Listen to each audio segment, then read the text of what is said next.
നമസ്കാരം.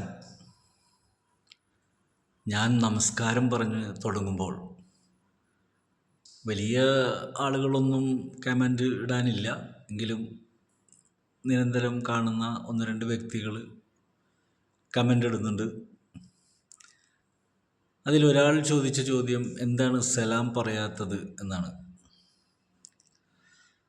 ഈ സലാം എന്ന് പറഞ്ഞു കഴിഞ്ഞാൽ നമ്മൾ പൊതുവെ മുസ്ലിങ്ങളെ സംബന്ധിച്ചിടത്തോളം ഒരു മുസ്ലിം മറ്റൊരു മുസ്ലിമിനെ കാണുമ്പോൾ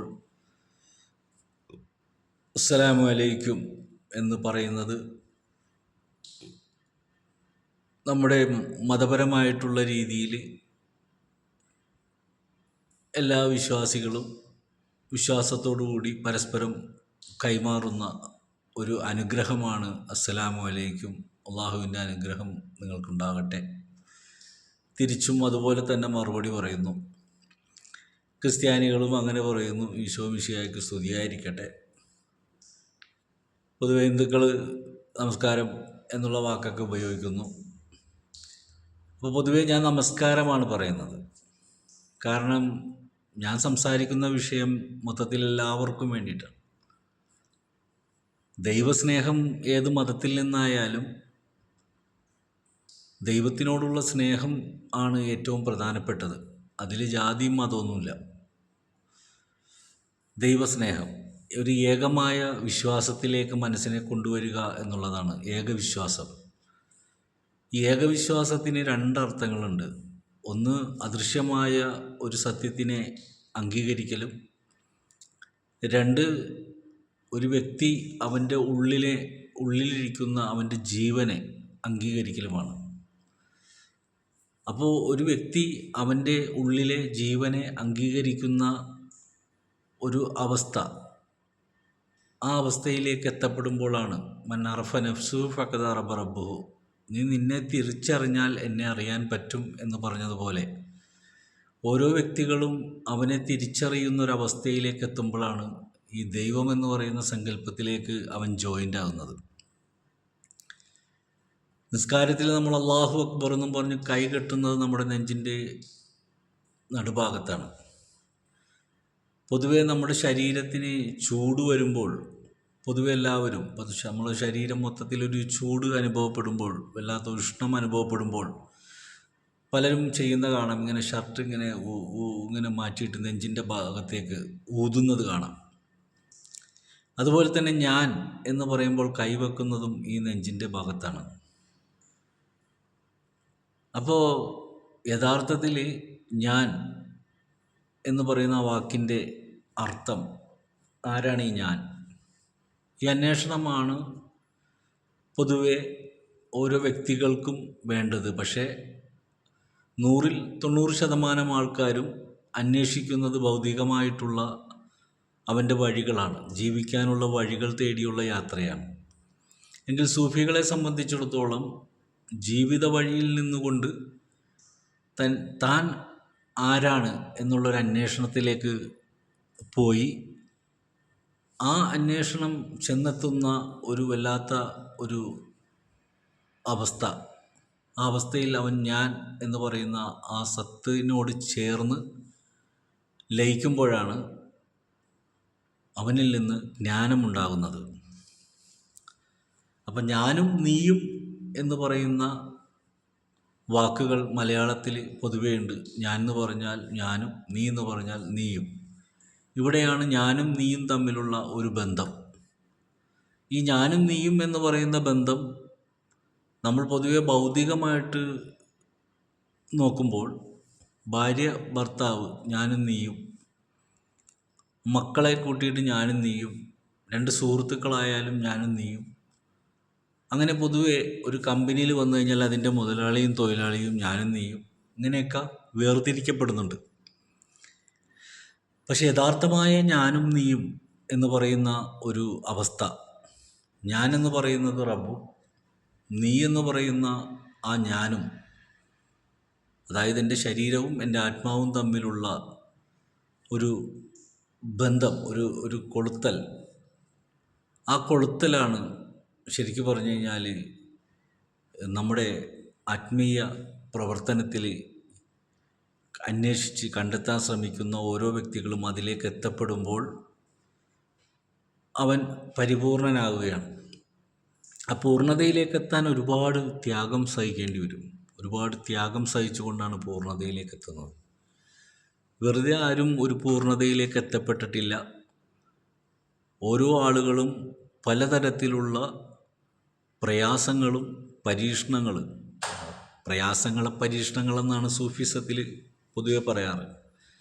ഭൗതികമായ ജീവിതത്തിൽ പരീക്ഷണങ്ങളെന്ന് പറയാറില്ല, പ്രശ്നങ്ങൾ എന്നാണ് പറയാറ്. ജീവിക്കാൻ വേണ്ടിയിട്ട് അവൻ ഒരുപാട് പ്രയാസങ്ങളും പ്രശ്നങ്ങളും അനുഭവിക്കുന്നു എന്ന് പറയുമ്പോൾ ആത്മീയമായ വഴിയിൽ അള്ളാഹുവിലേക്ക് യാത്ര ചെയ്യുന്നൊരു വ്യക്തി അവനിക്ക് പ്രശ്നമാണെന്ന് പറയില്ല, പ്രയാസമാണെന്ന് പറയില്ല, മറിച്ച് അവന് പരീക്ഷണങ്ങളാണെന്ന് പറയും. അപ്പോൾ ഇങ്ങനെ രണ്ട് തരത്തിലാണ് ഇതിനെക്കുറിച്ച് സംസാരിക്കുന്നത്. അപ്പോൾ ഞാൻ നമസ്കാരം എന്ന് പറയുമ്പോൾ എല്ലാവരും ഈ ലോകത്ത് സൃഷ്ടിക്കപ്പെട്ട, ഇപ്പോൾ നമ്മൾ പൊതുവെ നമ്മുടെ വിശ്വാസത്തിൽ നിന്ന് ആദം നബിയുടെയും ഹവ്വയുടെയും സന്താന പരമ്പരകളാണെന്ന് പറയുമ്പോൾ നമ്മളെല്ലാവരും ഒരു ബാപ്പയുടെയും ഉമ്മയുടെയും മക്കളായിട്ടാണ് കടന്നു വന്നിരിക്കുന്നത്. പിന്നീട് ജാതിയും മതമൊക്കെ കടന്നു വന്നു. പക്ഷേ എല്ലാവരും കടന്നു വരുമ്പോൾ ജാതിയും മതങ്ങളൊക്കെ ഉണ്ടായിട്ടുണ്ടെങ്കിലും യഥാർത്ഥത്തിൽ എല്ലാവരും വന്നിരിക്കുന്ന നമ്മളുടെ വിശ്വാസത്തിൽ നിന്ന് നോക്കുമ്പോൾ നമ്മുടെ സഹോദരങ്ങളാണ് എല്ലാവരും. അപ്പോൾ തിരിച്ചറിയുന്ന സഹോദരനും തിരിച്ചറിയാതെ പോകുന്ന സഹോദരനുമുണ്ട്. അപ്പോൾ തിരിച്ചറിയാത്ത സഹോദരനെ തിരിച്ചറിയിപ്പിക്കുന്ന ഒരു രീതി, അപ്പോൾ തിരിച്ചറിയിപ്പിക്കാൻ വേണ്ടിയിട്ട് തിരിച്ചറിയാത്തൊരു സഹോദരനോട് സംസാരിക്കുമ്പോൾ ഞാൻ അസ്സലാമു അലൈക്കും എന്ന് പറഞ്ഞാൽ അതിനൊരു പൂർണ്ണത ഉണ്ടാവില്ല. മറിച്ച് നമസ്കാരം എന്ന് പറയുമ്പോൾ അതൊരു മുസൽമാനായാലും ഒരു ക്രിസ്ത്യാനിക്കായാലും ഒരു ഹിന്ദുവിനായാലും അത് കേൾക്കുമ്പോൾ ഒരു സുഖമുണ്ടാവും. അതുകൊണ്ടാണ് നമസ്കാരം എന്നുള്ള വാക്ക് ഉപയോഗിച്ചുകൊണ്ട് തന്നെ ഞാൻ സംസാരിക്കുന്നത്. കാരണം ചില മശായിഖന്മാരുടെ സദസ്സുകളിൽ പങ്കെടുക്കുമ്പോൾ, മുൻകാലങ്ങളിൽ പങ്കെടുക്കുമ്പോൾ അതിലൊരാൾ എപ്പോഴും സംസാരിക്കുന്നത് നമസ്കാരം എന്ന് പറഞ്ഞുകൊണ്ടായിരുന്നു. അന്ന് ഞാനും നിങ്ങളെപ്പോലെ ചിന്തിച്ചിട്ടുണ്ട്, അസ്സലാമു അലൈക്കും എന്ന് പറയാത്തത് എന്താണ്. അപ്പോൾ പിന്നീട് നമുക്കത് ബോധ്യപ്പെട്ടു. അപ്പോൾ അള്ളാഹുവിൻ്റെ അനുഗ്രഹം നിങ്ങൾക്കുണ്ടാകട്ടെ എന്ന് പറയാൻ ആദ്യം ഞാൻ അതിന് യോഗ്യനാകണം. കാരണം വെറുതെ നിങ്ങൾക്ക് കൈ നീട്ടിയിട്ട് നിങ്ങൾക്കതുണ്ടാകട്ടെ എന്ന് പറയുമ്പോൾ അതുണ്ടാകണമെങ്കിൽ ഞാൻ അത്രത്തോളം ക്ലിയറായ ഒരാളായിരിക്കണം. എങ്കിലല്ലേ നിങ്ങൾക്ക് ഗുണമുള്ളൂ. നിങ്ങളും തിരിച്ചെനിക്ക് വഅലൈക്കും മുസ്സലാം എന്ന് പറഞ്ഞാൽ നിങ്ങളിലും ഒന്നുമില്ലെങ്കിൽ നിങ്ങളെ റബ്ബ് കാണുന്നില്ല, നിങ്ങളെ റബ്ബ് സ്നേഹിക്കുന്നില്ല. അപ്പോൾ നിങ്ങൾ വഅലൈക്കും മുസ്സലാം എന്ന് പറഞ്ഞു കഴിഞ്ഞാൽ രണ്ടുപേര് തമ്മിലുള്ള ഒരു സംഭാഷണം എന്നല്ലാതെ ഇതൊരനുഗ്രഹമായിട്ട് മാറുന്നില്ല. അനുഗ്രഹമായിട്ട് മാറുന്നത് എങ്ങനെയാണ്? അള്ളാഹുവിനെ പരിപൂർണമായിട്ട് മനസ്സിലാക്കുകയും അംഗീകരിക്കുകയും ചെയ്യുന്ന രണ്ട് വ്യക്തികൾ തമ്മിൽ അസ്സലാമു അലൈക്കും വഅലൈക്കും മുസ്സലാം എന്ന് പറയുമ്പോൾ അങ്ങോട്ടും ഇങ്ങോട്ടും അതിൻ്റെ അനുഗ്രഹം കൈമാറുകയാണ്. പ്രവാചക പ്രഭു മുഹമ്മദുർ റസൂലുള്ളാഹി സ്വല്ലല്ലാഹു അലൈഹി വസല്ലമ തങ്ങൾ ഒരിക്കലൊരു സഹാബത്തിൻ്റെ വീടിൻ്റെ മുന്നിലേക്ക് ചെന്നുകൊണ്ട് അസ്സലാമു അലൈക്കും, ആ വീടിൻ്റെ കതക് അടച്ചിരിക്കുകയാണ്. അപ്പോൾ കോളിംഗ് ബെൽ അതാണ്, അസ്സലാമു അലൈക്കും. അകത്തുനിന്ന് മറുപടിയൊന്നുമില്ല. വീണ്ടും സലാം ചൊല്ലി, വീണ്ടും മറുപടിയില്ല. പിന്നെയും കുറച്ച് ഒച്ചത്തിൽ ചൊല്ലി അസ്സലാമു അലൈക്കും. എന്നിട്ടും മറുപടി കാണാതെയപ്പോൾ തിരിച്ച് നടക്കാൻ തുടങ്ങിയപ്പോൾ പെട്ടെന്ന് ആ കതക് തുറന്ന് അദ്ദേഹം ഓടി വന്നിട്ട് പറഞ്ഞു, ഞാൻ അകത്തുണ്ടായിരുന്നു. അങ്ങ് സലാം ചൊല്ലുമ്പോഴൊക്കെ ഞാൻ വളരെ പതുക്കെ വഅലൈക്കും മുസ്സലാം, അങ്ങയുടെ സലാം ധാരാളം കിട്ടാൻ വേണ്ടിയിട്ട് ഞാൻ മൗനം വീക്ഷിച്ച് നിന്നതാണ് എന്ന് പറഞ്ഞ ഒരു ചരിത്രം. അപ്പോൾ റസൂല് അസ്സലാമു അലൈക്കും എന്ന് പറയുമ്പോൾ അദ്ദേഹത്തിന് അതിൻ്റെ ഗുണം കിട്ടുന്നുണ്ട്. തിരിച്ചു വഅലൈക്കും മുസ്സലാം എന്ന് പറയുമ്പോൾ, ആ മുഹബ്ബത്തിൽ പറയുമ്പോൾ രണ്ടു കൂട്ടരുടെയും ആ ആത്മബന്ധം പരിശുദ്ധമാവുകയാണ്. അപ്പോൾ പരിശുദ്ധമാകുന്ന, അല്ലെങ്കിൽ പരിശുദ്ധി ആകുന്ന ഒരവസ്ഥയിൽ നിന്നുകൊണ്ട് സലാം പറഞ്ഞു. ഇത് വെറുതെ പറഞ്ഞ് കളിക്കാനുള്ളൊരു വാക്കല്ല. നമ്മളെല്ലാ തെറ്റുകളും എല്ലാ മോശത്തരങ്ങളും നമ്മൾ തോന്നിയ നെഗറ്റീവുകളൊക്കെ പറഞ്ഞിട്ട് ഞാൻ ഒരാളെ നോക്കിയിട്ട് അസ്സലാമു അലൈക്കും എന്ന് പറഞ്ഞു കഴിഞ്ഞാൽ പല്ല് തേക്കാത്ത ആൾ വാ തുറക്കുന്ന പോലെയാണ്. വാ കഴുകാതെ രാവിലെ എഴുന്നേറ്റിട്ട് വാ കഴുകാതെ വന്ന് സംസാരിക്കുന്ന ഒരാളെ പോലെ പോകും. അപ്പോൾ വായനാറ്റം ഉണ്ടാവുള്ളൂ. അപ്പോൾ എൻ്റെ വായിൽ നിന്ന് അസ്സലാമു അലൈക്കും എന്ന് പറയുമ്പോൾ അള്ളാഹുവിൻ്റെ അനുഗ്രഹം നിങ്ങൾക്കുണ്ടാകട്ടെ എന്ന് ഞാൻ പറയുമ്പോൾ നിങ്ങൾക്കത് ഉണ്ടാകണമെങ്കിൽ നിങ്ങളും അതിന് അനുയോജ്യമായവരായിരിക്കണം. നിങ്ങൾ ആരാണെന്ന് എനിക്കറിയില്ല. ഈ കേൾക്കുന്ന ആൾക്കാർ ഏത് തരത്തിലുള്ളവരാണ്, എങ്ങനെയുള്ളവരാണ് ഒന്നും എനിക്കറിയില്ല. മുഖാമുഖം കണ്ട് സംസാരിക്കുന്നതും ഒരു ഓഡിയോ പോലെ ഞാനിങ്ങനെ സംസാരിക്കുമ്പോഴും എൻ്റെ സംസാരത്തെ ഏതെല്ലാം ആളുകൾ കേൾക്കുന്നു എന്ന്, ഇപ്പോൾ ഈ ഓഡിയോ മുസ്ലിങ്ങൾ മാത്രമേ കേൾക്കുന്നുള്ളൂ എങ്കിൽ എനിക്ക് അസ്സലാമു അലൈക്കും എന്ന് പറയാമായിരുന്നു. ഈ ഓഡിയോ ക്രിസ്ത്യാനിയും കേൾക്കുന്നുണ്ടാവാം, മുസ്ലിമും കേൾക്കുന്നുണ്ടാകാം, യുക്തിവാദി കേൾക്കുന്നുണ്ടാകാം, മുജാഹിദ്, ജമാഅത്ത് ഇസ്ലാമി എല്ലാവരും കേൾക്കുന്നുണ്ടാകാം. അപ്പോൾ യഥാർത്ഥത്തിൽ ഞാൻ മനസ്സിലാക്കിയ സത്യത്തിൽ നിന്നുകൊണ്ട് അസ്സലാമു അലൈക്കും എന്ന് പറഞ്ഞാൽ എല്ലാവരിലേക്കുമാണ് ഇതെത്തുന്നത്. അപ്പോൾ അത് വെറുതെ വേസ്റ്റാക്കി കളയാനുള്ളൊരു വാക്കല്ല, അതിന് വിലയുണ്ട്. അതുകൊണ്ട് അത് മുഖാമുഖം കണ്ട് സലാം പറയുന്നതിനാണ് ഞാൻ പ്രാധാന്യം കൊടുത്തിട്ടുള്ളൂ. ബാക്കിയെല്ലാം നമസ്കാരം എന്നുള്ള വാക്കിൽ, കാണാത്തവരുടെ മുമ്പിൽ നമസ്കാരം എന്നുള്ള വാക്ക് പറയാനാണ് ഞാൻ ആഗ്രഹിക്കുന്നത്. അപ്പോൾ എല്ലാവരും അതിൽപ്പെട്ടു. കാരണം ഒരു സൗഹാർദ്ദത്തിലാണ് ഞാനിത് സംസാരിച്ചുകൊണ്ടിരിക്കുന്നത്. അപ്പോൾ ഇന്ന് അങ്ങനെ യാത്ര പുറപ്പെട്ടു. അങ്ങനെ കോയമ്പത്തൂർ അവിടെ ഒരു പരിപാടി ഉണ്ടായിരുന്നു. അവിടെ ഒരു ആ ഉറൂസ് പരിപാടിയിൽ പങ്കുകൊണ്ടതിന് ശേഷം തിരിച്ച് വീട്ടിലേക്ക് പോരാമെന്ന് കരുതിയെങ്കിലും പോന്നില്ല. അവിടെ നിന്ന് നേരെ നാഗൂർക്ക് പോന്നു. ഇപ്പോൾ ഞാൻ നാഗൂരിരുന്നിട്ടാണ് സംസാരിക്കുന്നത്. അപ്പോൾ ഏറ്റവും മഹത്വമുള്ള സൂഫി വര്യന്മാരുടെ മക്കാമുകൾ സിയാറത്ത് ചെയ്തുകൊണ്ട് ഇങ്ങനെ ഓരോ സ്ഥലങ്ങളും യാത്ര ചെയ്തുകൊണ്ട് നമ്മളെ ശുദ്ധിയാക്കാനുള്ള ശ്രമത്തിലാണ്. കാരണം ഞാൻ ശുദ്ധിയായിട്ടില്ല. ഞാൻ ശുദ്ധിയായതിന് ശേഷം ഞാൻ നിങ്ങളോട് നല്ല രീതിയിൽ സംസാരിക്കാം. നിങ്ങളും ശുദ്ധിയാകണം. രണ്ടുപേരും ശുദ്ധിയായിട്ട് പറയുമ്പോഴാണ് അതിനൊരു ഭംഗി ഉണ്ടാകുന്നത്. ഒരാൾ കുളിച്ചതും ഒരാൾ കുളിക്കാത്തതും പോലെ നിന്നാൽ ആ ഒരു വാക്കിന് വിലയില്ലാതെ പോകും. കാരണം എൻ്റെ വീട്ടിലേക്ക് കുറച്ച് മുജാഹിദുകാർ കയറി വന്നു.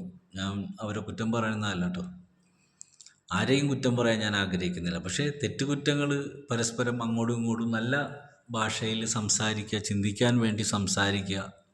ഒരാൾ കമൻ്റ് ഇട്ടിരുന്നു, ഞാൻ നിങ്ങളെ പരിഹസിക്കാൻ വേണ്ടിയിട്ടല്ല, അറിവിന് വേണ്ടിയിട്ടാണെന്ന് പറഞ്ഞു. അറിവാണ് നമ്മുടെ എല്ലാവരുടെയും വിഷയം. ഓരോ ആളുകളും അറിഞ്ഞിരിക്കുന്നത് വ്യത്യസ്തമായ രീതിയിലാണ്. എല്ലാവർക്കും ഒരേപോലത്തെ അറിവ് എന്തായാലും ഉണ്ടാക്കാൻ പറ്റില്ല. അവരവർ മനസ്സിലാക്കിയ അറിവിലൂടെയാണ് ഓരോരുത്തരും സഞ്ചരിക്കുന്നത്.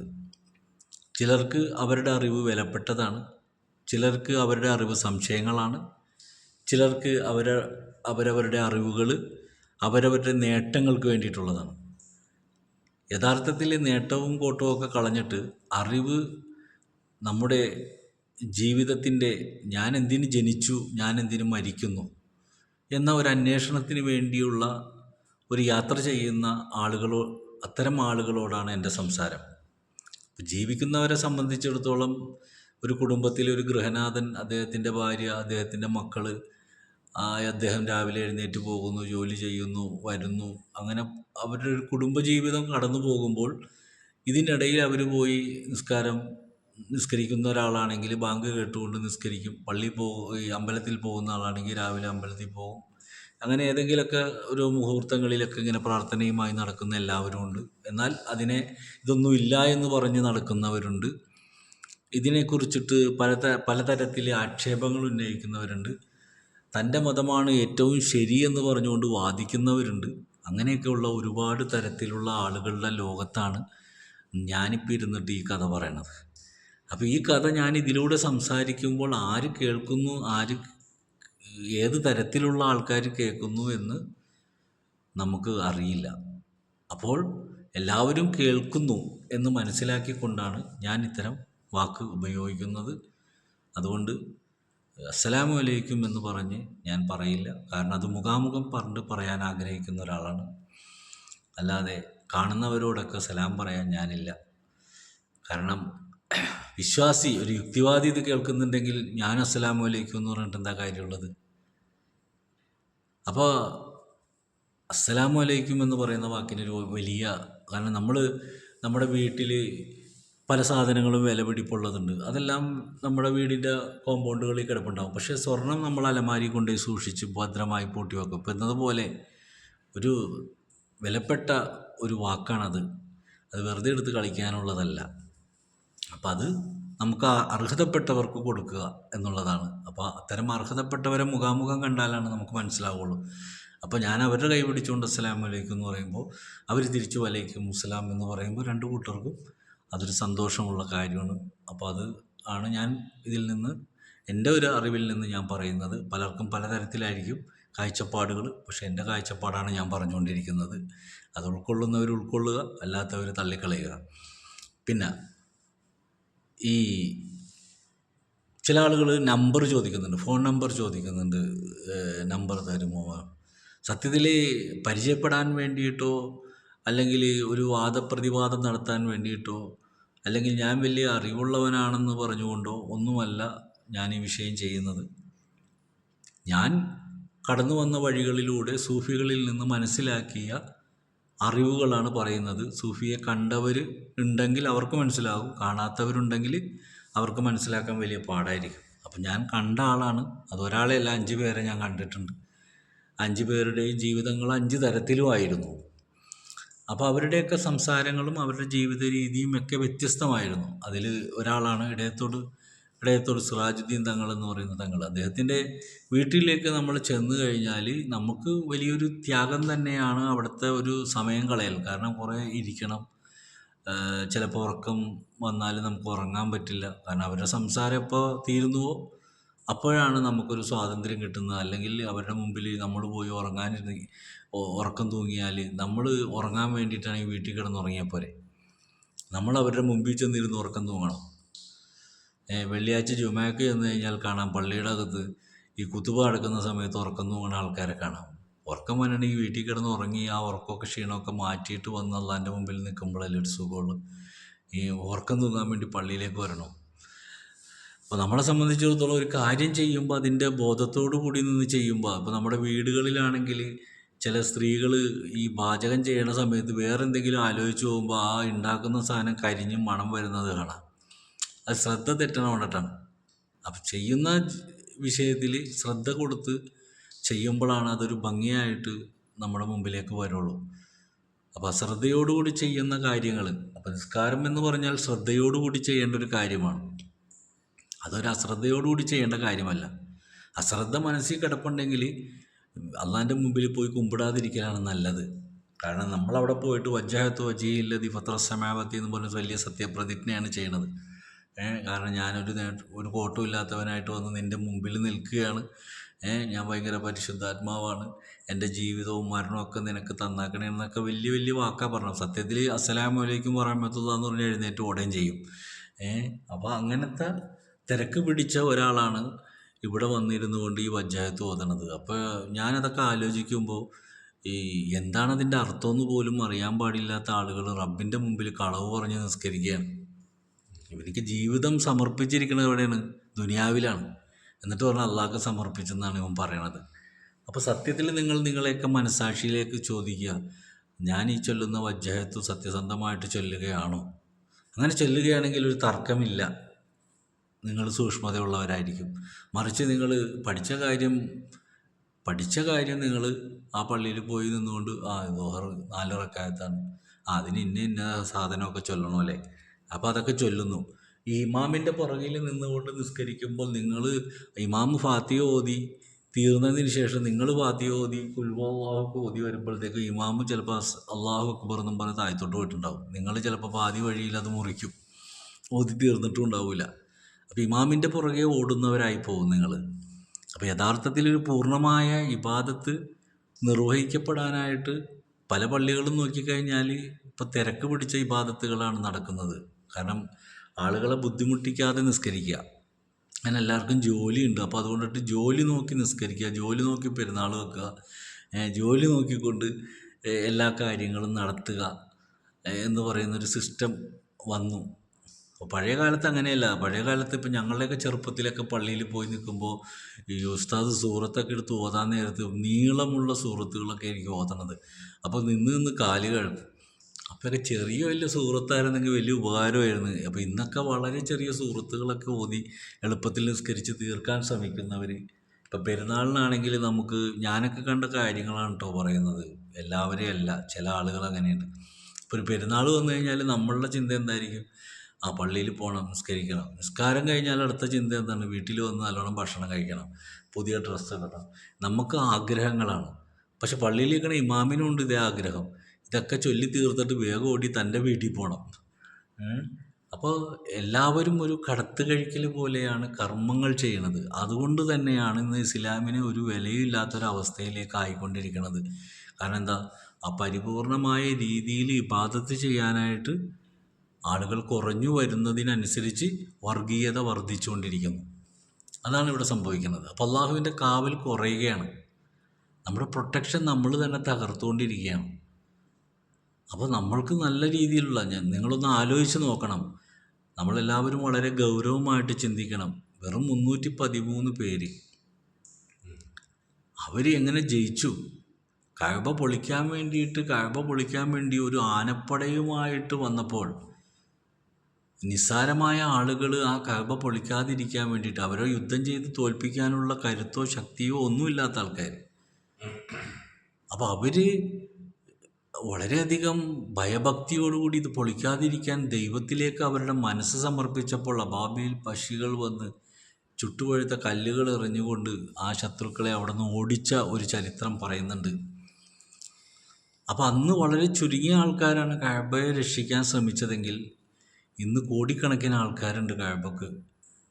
അപ്പോഴാണ് റസൂൽ പറഞ്ഞിരിക്കുന്നത് ഈ കഅബ പൊളിക്കും. നമ്മൾ വളരെയധികം ചിന്തിക്കേണ്ട ഒരു വിഷയമാണ്. വളരെ ചുരുങ്ങിയ ആളുകൾ ഈ വലിയൊരു കൂട്ടം ആനപ്പടയുമായിട്ട് പൊളിക്കാൻ വന്നപ്പോൾ അവരുടെ ആത്മാർത്ഥമായ ആ ഒരു വിശ്വാസത്തിൻ്റെയും സ്നേഹത്തിൻ്റെയും ഫലമായി അത് പൊളിക്കാൻ പറ്റാതെ അവർ പിന്തിരിഞ്ഞ് ഓടേണ്ടി വന്നു. കുറച്ച് ആൾക്കാർ. ഇന്ന് കോടിക്കണക്കിന് ആൾക്കാരാണുള്ളത്. ഹജ്ജിനൊക്കെ എത്രയോ ആൾക്കാരാണ് വരുന്നത്.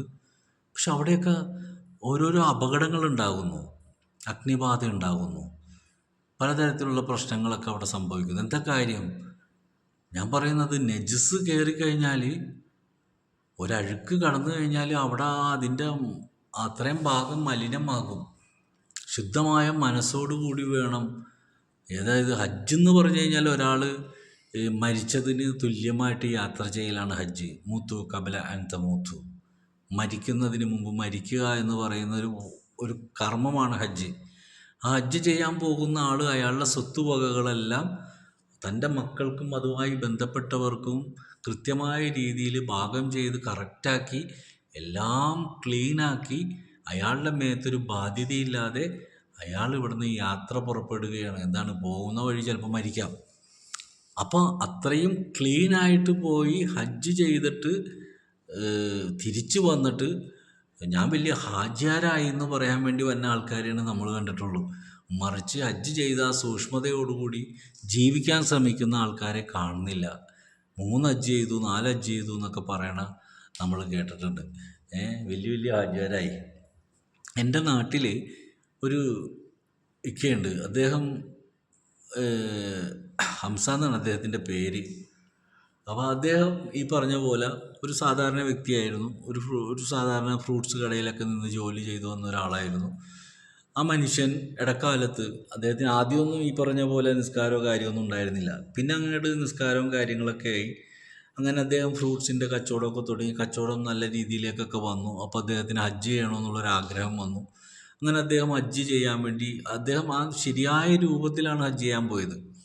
ഹജ്ജ് ചെയ്യാൻ പോയി വന്നതിന് ശേഷം ഇവിടെ സാധാരണ രീതിയിൽ മുണ്ടും മടക്കി കുത്തി നടന്ന തലയിൽ ഒരു തൊപ്പി പോലും ഇല്ലാതെ നടന്ന ആ മനുഷ്യൻ തലയിൽ തൊപ്പിയൊക്കെ വെച്ച് ശരിയായ ഇസ്ലാമിക രീതിയിൽ വേഷം ധരിച്ച് അദ്ദേഹം സത്യസന്ധമായി കച്ചവടം ചെയ്ത് ബാങ്ക് കൊടുക്കുമ്പോൾ കൃത്യമായി നിസ്കരിച്ച് ഒക്കെ പോയപ്പോൾ ഞാൻ ആ തൊട്ടടുത്ത കടയിലെ ചായക്കടയിൽ നിൽക്കുമ്പോൾ പള്ളിയിൽ നിന്ന് നിസ്കാരം കഴിഞ്ഞ് വന്ന 2 ആളുകൾ അവിടെ ഇരുന്നു കൊണ്ട് ഇയാളെ നോക്കിയിട്ട് പറഞ്ഞാണ്, ഇവൻ ഹജ്ജ് ചെയ്ത് വന്നിട്ട് ഇപ്പോൾ വലിയ ആളായി. അയാളെ കുറ്റം പറയണേ. അതുകൊണ്ട് പ്രശ്നങ്ങളില്ല. കാരണം ഈ 2 ആൾക്കാരുടെയും കൂലി അയാൾക്ക് കിട്ടി, ഇവരുടെ പോയി. പക്ഷെ അത് അവരറിയണില്ല പോയ കാര്യം. അപ്പം എന്നതുപോലെ ഒരാൾ നന്നാകുന്നത് കണ്ടു കഴിഞ്ഞാൽ അത് കണ്ട് അൽഹംദുലില്ലാ നമുക്കതുപോലെ നന്നാകാൻ പറ്റുന്നില്ലല്ലോ എന്നല്ല ചിന്തിക്കണത്, അവനെ നോക്കി പരിഹസിക്കാനാണ് ശ്രമിക്കുന്നത്. ഇതാണ് നമ്മുടെ നാട്ടിൽ നടന്നുകൊണ്ടിരിക്കുന്നത്. ഒരാൾ നന്നായാൽ അതുപോലെ നമുക്കൊന്ന് നന്നാകണ്ടേ എന്ന് ചിന്തിക്കാതെ അവനിപ്പോൾ വലിയ ആളായി, ഇപ്പോൾ വലിയ കുത്തുബു സമ്മാനായി എന്നൊക്കെ പറഞ്ഞ് നമ്മുടെ കേരളത്തിൻ്റെ ഒരു പൊതുവായ ഒരു രീതി എന്ന് പറയുന്നത്, പണ്ട് കാലത്തൊക്കെ വീട്ടിലുണ്ടാക്കുന്ന അമ്മ വിളമ്പിത്തരുന്ന ചോറാണ് നമ്മളൊക്കെ കഴിച്ചത്, അല്ലെങ്കിൽ ഉമ്മ വിളമ്പിത്തരുന്ന ചോറാണ് കഴിച്ചത്. അതുകൊണ്ടൊരു കാരുണ്യം ഉണ്ടായിരുന്നു. പക്ഷെ ഇന്ന് കാരുണ്യം വളരെ കുറവാണ്. കാരണം ഇന്ന് ഭൂരിഭാഗം ആൾക്കാരും വീട്ടിൽ നിന്ന് ആഹാരം കഴിക്കൽ കുറവാണ്. എല്ലാവരും ഹോട്ടലിൽ നിന്നാണ് കഴിക്കുന്നത്. മൊബൈൽ ഫോൺ വന്നതോടുകൂടി എല്ലാവരും മൊബൈലുമായിട്ടുള്ള പ്രണയത്തിലായിപ്പോയി. അതുകൊണ്ട് ഒരു പരസ്പര സഹകരണങ്ങളോ ബന്ധങ്ങളോ ഒന്നുമില്ല.